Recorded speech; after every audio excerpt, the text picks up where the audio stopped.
एक ऐसे इंसान की कहानी जिसने अपनी जिंदगी में कभी किसी के साथ अन्याय होते नहीं देखा। जब भी देखा खड़ा हो गया, चाहे दुश्मन एक हो या 100, फर्क नहीं पड़ा। लेकिन उसी इंसान को एक दिन उसी की माँ ने झूठी गवाही देकर जेल भेज दिया। उसी इंसान की परवरिश में पली एक लड़की पर जानलेवा हमला हुआ और उसी इंसान का पुराना दुश्मन पूरे देश को बर्बाद करने के मंसूबे लेकर वापस आ गया। ये कहानी है वेत्री उर्फ थालापति की, एक ऐसे शख्स की जिससे गुंडे डरते थे, लेकिन जिसका नाम गाँव के बच्चे हिम्मत के लिए लेते थे। तो चलिए शुरू करते हैं। कहानी की शुरुआत होती है एक गांव से। चुनाव का वक्त था, लेकिन गांव के लोग वोट देने से साफ इनकार कर रहे थे। नारायण नाम का एक इंस्पेक्टर वहां पहुंचा और उसने पूछा कि आखिर वजह क्या है। तो गांव वालों ने अपने कटे हुए हाथ दिखाए और बोले कि अगर अपनी मर्जी से वोट देने गए तो उनके हाथ काट दिए जाएंगे। इलाके में कुछ गुंडे थे जो उन्हें चाहते थे कि वे अनपढ़ और डरे सहमे रहें। उनके बच्चों की पढ़ाई तक रुकवा दी गई थी। ये सब सुनकर नारायण ने एक बात कही। उसने कहा कि जब भी मेरी हिम्मत टूटने लगती है, मैं एक शख्स को याद करता हूँ और हिम्मत वापस आ जाती है। फिर उसने उन गाँव वालों को थालापति यानी वेत्री की कहानी सुनानी शुरू की। साल 2013, एक सेंट्रल जेल। उस जेल में किशोर नाम का एक बिजनेसमैन बंद था, जिसने पुरानी सरकार को फंड किया था। नई सरकार आने के बाद उसे जेल भेज दिया गया था। उसी जेल में कुछ कैदियों के भेष में गुंडे घुसे, जिनका एक ही मकसद था, किशोर को मार देना। जब जेलर को इसकी खबर मिली तो वह घबरा गया और पूरी पुलिस फोर्स के साथ वहां पहुंचना चाहता था। लेकिन तभी उसके एक कांस्टेबल ने बताया कि गुंडे सी ब्लॉक में चले गए हैं, जहाँ थालापति रहता है। ये सुनते ही जेलर ने राहत की सांस ली। उसने कहा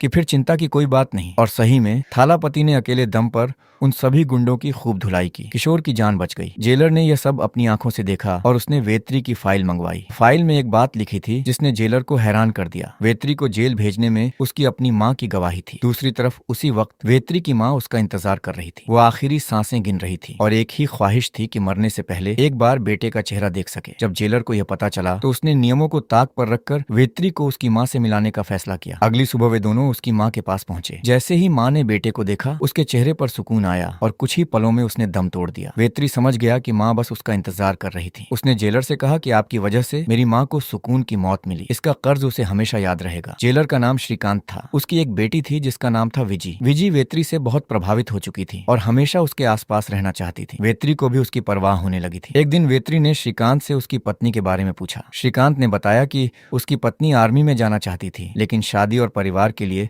उसने अपने सपने को कुर्बान कर दिया। एक दिन एक एक्सीडेंट में उसकी मौत हो गई। श्रीकांत चाहता था कि उसकी बेटी वह सपना पूरा करे जो उसकी माँ पूरा नहीं कर सकी, लेकिन एक पेच था। विजी अपनी माँ की मौत के सदमे से उबर नहीं पाई थी। किसी भी अचानक तेज आवाज से वो घबराकर पैनिक करने लगती थी। सांस लेने में तकलीफ होती थी। ऐसे में आर्मी ज्वाइन करना तो दूर, वो फिजिकल टेस्ट तक में फेल हो जाती। ये देखकर वेत्री ने कहा कि लड़कियों को डरना नहीं चाहिए, उन्हें शेरनी बनकर दहाड़ना चाहिए। तब से वो रोज विजी को मोटिवेट करने लगा। लेकिन जल्द ही एक नई मुसीबत आ गई। वेत्री को पता चला कि उसकी वजह से श्रीकांत को सस्पेंड कर दिया गया था। नियमों के खिलाफ जाकर वेत्री को उसकी माँ से मिलाने की सजा मिली। हालांकि श्रीकांत ने सस्पेंड होने से पहले 15 अगस्त को जो कैदी रिहा होने वाले थे, उनकी सूची में चुपके से वेत्री का नाम जोड़ दिया था। इसी वजह से 15 अगस्त को वेत्री जेल से आजाद हो गया। जेल से निकलते ही वो सबसे पहले श्रीकांत के घर गया। लेकिन उसी सुबह श्रीकांत किसी काम से बाहर गया था और रास्ते में एक ट्रक की टक्कर से उसकी मौत हो गई। विजी अकेली रह गई। वेत्री ने उसी पल तय कर लिया कि वह विजी की जिम्मेदारी उठाएगा। उसने श्रीकांत से किया वादा निभाने का फैसला किया। अब कहानी में एक और धागा जुड़ता है जो आगे चलकर सबसे बड़ा खतरा बनने वाला था। अफ्रीका के एक जेल में एक खतरनाक इंसान को लाया गया था जिसका नाम था जॉन। जेल के सभी कैदी उससे चिढ़े हुए थे क्योंकि उसने न जाने कितने बेगुनाहों की जान ली थी। सब उसे मारना चाहते थे, लेकिन जॉन से कोई पार नहीं पा सका। तभी उसकी फौज ने जेल पर हमला किया। वे जॉन को छुड़ाने आए थे। कैदियों को बताया गया कि जो जॉन को मारेगा उसे रिहा कर दिया जाएगा, लेकिन जॉन ने अकेले सभी को खत्म कर दिया। जॉन का असली मकसद था उस देश के राष्ट्रपति को मारना और सत्ता पलटना, और वह अपने मकसद में कामयाब हो गया। उसके बाद उसकी नजर इंडिया पर टिकी। इधर भारत में वेत्री एक काम में जुट गया था। वह विजी को आर्मी के लिए तैयार करना चाहता था। कुछ साल बीते, विजी बड़ी हो गई। उसके कॉलेज में कार्तिक नाम का एक लड़का था जिससे वो प्यार करती थी। एक दिन विजी क्लास बंक करके अपनी दोस्त के साथ मूवी देखने जा रही थी। रास्ते में रमेश नाम का एक पुलिस अफसर था जिसकी नजर विजी पर पड़ी और उसने जानबूझकर अपनी जीप का दरवाजा खोलकर उसकी स्कूटी से टकरवा दिया। फिर उसे ओवर स्पीड का चार्ज लगाकर गाड़ी में बैठा लिया। विजी डर गई। उसकी दोस्त ने ये सब देखा और तुरंत एक पत्रकार कायल को खबर दी। कायल ने फौरन वेत्री को बताया। वेत्री ने उस पुलिस अफसर को फोन किया और कहा कि जिस लड़की को तुम उठाकर ले गए हो उसे पहचानो, ये किसकी बेटी है। ये सुनते ही पुलिस अफसर ने पता किया और जैसे ही उसे वेत्री के बारे में पता चला उसके पसीने छूट गए। उसने माफी मांगी, विजी को मूवी दिखाई और सही सलामत घर छोड़ा। फिर वेत्री के पैरों में गिर गया। वेत्री ने उसे माफ कर दिया और कहा कि यह पहली गलती थी, आगे ऐसा नहीं होना चाहिए। इस घटना से एक बात साफ हो गई, वेत्री का नाम ही काफी था किसी को भी सीधा करने के लिए। लेकिन वेत्री के मन में एक सवाल था। एक दिन विजी सड़क से गुजर रही थी, तभी उसकी नजर एक लाल टेडी बियर पर पड़ी और वह बुरी तरह डर गई। वेत्री वेत्री हैरान था। उसने छानबीन शुरू की। जब वह श्रीकांत की पुरानी चीजें रखे कमरे में गया तो वहां भी एक वैसा ही टेडी बियर मिला। उसने उसे खोलकर देखा तो अंदर एक खास किस्म की बंदूक थी। अब समझ आया, इन टेडी बियर के जरिए हथियार सप्लाई हो रहे थे। पत्रकार कायल के साथ मिलकर जब उसने पड़ताल की तो जो सामने आया वो रोंगटे खड़े करने वाला था। पूरे देश में उस वक्त करीब 50 लाख ऐसे टेडी बियर बिक चुके थे, यानी 50 लाख से ज्यादा अवैध हथियार देश में पहले ही पहुंच चुके थे। ये खिलौने चीन के रास्ते आए थे और जो लोग इन्हें खरीद रहे थे वे सब पहले गैंगस्टर रह चुके थे। विजी की मां ने भी यह सच जान लिया था और जॉन ने इसीलिए उन्हें मार डाला था। छोटी सी विजी ने अपनी मां की हत्या अपनी आंखों से देखी थी और तब से उसे टेडी बियर देखते ही वही सदमा वापस आ जाता था। इधर समुद्री रास्ते से एक जहाज पाकिस्तान से भारत में हथियार लेकर आया। नेवी ने उसे घेर लिया, लेकिन जहाज में जॉन और उसके लोग थे। उनके पास एडवांस हथियार थे। उन्होंने नेवी के जवानों को एक एक करके मार दिया और तमिलनाडु के रास्ते भारत में दाखिल हो गए। समुद्र किनारे मरे हुए नेवी अफसरों के पास एक अजीब किस्म का हथियार मिला। जांच में पता चला कि यह चीन की एक कंपनी का हथियार था। साइंटिस्ट करीम ने पड़ताल की और उसे पता चला कि यही हथियार अफ्रीका में भी सरकार को गिराने के लिए इस्तेमाल किए गए थे और यह सब करने वाला जॉन था। करीम ने सारी जानकारी एक फाइल में इकट्ठा की और उसे मुख्यमंत्री तक पहुंचाना चाहा। रास्ते में उसे विजी मिली। उसने विजी से कहा कि वह यह फाइल मुख्यमंत्री तक पहुंचा दे। विजी ने दया करके फाइल ले ली और मुख्यमंत्री के पास पहुंचा दी। लेकिन यहाँ एक खतरनाक सच छिपा था। मुख्यमंत्री जॉन से मिला हुआ था। उसने वो फाइल जॉन तक पहुंचा दी और बताया कि विजी नाम की एक लड़की ने यह दिया था। जॉन ने तुरंत हुक्म दिया कि विजी को खत्म किया जाए। जॉन के गुंडे विजी के घर पहुंचे, लेकिन वहां वेत्री बैठा था। उसे देखते ही सब पीछे हट गए। उन्होंने जॉन को बताया कि वेत्री उस घर में है और वे उसके रहते विजी को हाथ भी नहीं लगा सकते। जॉन ने पूछा कि वेत्री कौन है। जो गुंडा वहां था उसने एक पुराना किस्सा सुनाया। एक बार उसके बॉस के लोग एक गांव में घुसे और गांव वालों को जमीन से बेदखल कर रहे थे। तभी वेत्री आया था और उन सबकी ऐसी धुनाई की जो देखने वाले भी कांप उठे थे। उस दिन से उन सबने वेत्री को देखा भी था तो पैरों तले जमीन खिसक जाती थी। जॉन ने सोचा उसे वेत्री को सीधे नहीं मारा जा सकता। एक प्लान बना। कार्तिक के एक दोस्त सुरेश को इस्तेमाल किया। विजी से कहा कि कार्तिक बुला रहा है और उसे साथ ले गए। फिर जॉन के गुंडों ने उसे पकड़ लिया और उसे मारते हुए पूछने लगे कि करीम कहाँ है। विजी घबरा गई। उसे समझ नहीं आ रहा था कि ये लोग क्या चाहते हैं। इधर जब वेत्री को पता चला कि विजी कहाँ गई, उसने उसका मोबाइल ट्रेस किया और सीधे उस जगह पर पहुंच गया। जब उसने विजी की हालत देखी तो उसका खून खौल उठा। उसने वहां मौजूद हर एक आदमी को बेरहमी से साफ किया। जॉन को जब पता चला कि उसके लोगों का क्या हुआ तो उसने वेत्री से वीडियो कॉल पर बात की। वेत्री को देखते ही जॉन का चेहरा पल भर के लिए कड़ा हो गया। वो पहचान चुका था और यहीं पर सामने आया वह राज जो इस पूरी कहानी की नींव था। वेत्री और जॉन पहले एक ही महकमे में थे। दोनों पुलिस अफसर थे, लेकिन उनके रास्ते कहीं बीच में अलग हो गए। दरअसल काफी साल पहले तमिलनाडु के एक छोटे से इलाके में एक अंगासामी नाम का एक नेता था जो हद दर्जे का भ्रष्ट था। उसकी नकली शराब पीकर पूरे गाँव के लोग मर गए। लोग सड़कों पर उतर आए। जब प्रदर्शन बेकाबू हुआ तो एक अंगासामी के गुंडों ने पुलिस वालों पर हमला कर दिया और फिर पुलिस को आदेश दिया गया कि फायरिंग करो। बहुत से बेगुनाह मारे गए। एक औरत के पति की जान उसी नकली शराब से गई थी। वह डटकर आंदोलन करती रही। इस मामले की जांच के लिए कमिश्नर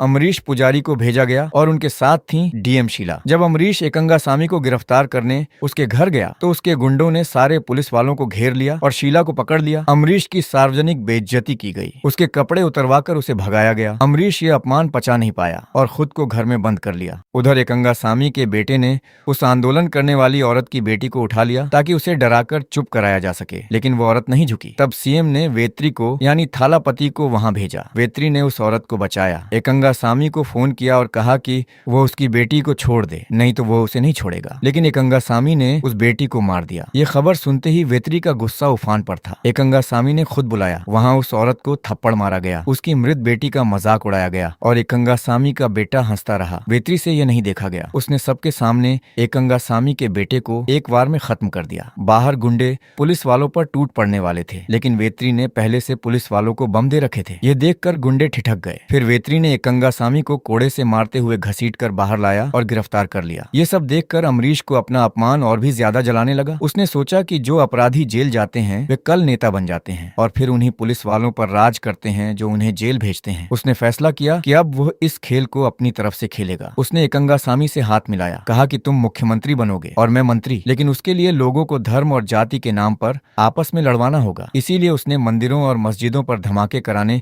शुरू कर दिए ताकि लोग एक दूसरे पर इल्जाम लगाएं और आपस में लड़ें। लेकिन एक बंदे ने यह सच जान लिया और वेत्री को बताया। वेत्री अमरीश के पास गया और समझाया, लेकिन अमरीश ने कहा कि भारत के लोग लोकतंत्र के काबिल नहीं हैं, इन्हें तानाशाही चाहिए। और इसी बात पर उसने वेत्री पर ही गोली चला दी। गोली उस बंदे को लग गई जिसने अमरीश की खबर दी थी। वेत्री ने अमरीश पर जवाबी गोली चलाई, लेकिन वेत्री की मां ने यह सब देखा था और एक अंगासामी के आदमियों ने उन्हें धमकाया था कि अगर बेटे के खिलाफ गवाही नहीं दी तो गांव वालों को मार दिया जाएगा। मजबूर होकर मां ने कोर्ट में वेत्री के खिलाफ गवाही दी और वेत्री जेल चला गया। यही वो पुरानी कड़वाहट थी जिसकी वजह से वेत्री जेल में था। अब वापस आते हैं वर्तमान में। जॉन ने सोचा कि विजी को सीधे नहीं उठाया जा सकता, तो दूसरा तरीका इस्तेमाल किया। कार्तिक के दोस्त सुरेश को भेजकर विजी को उठाया और उससे करीम का ठिकाना पूछने लगे, लेकिन वेत्री ने उसे ढूंढ लिया। अब वेत्री जानता था कि इस खेल का दूसरा खिलाड़ी कौन है, पर उसके पास जॉन तक पहुंचने का तरीका नहीं था। तभी वेत्री ने जॉन के एक आदमी वेलू को पकड़ा, उसे मार पीट कर पता लगाया कि करीम को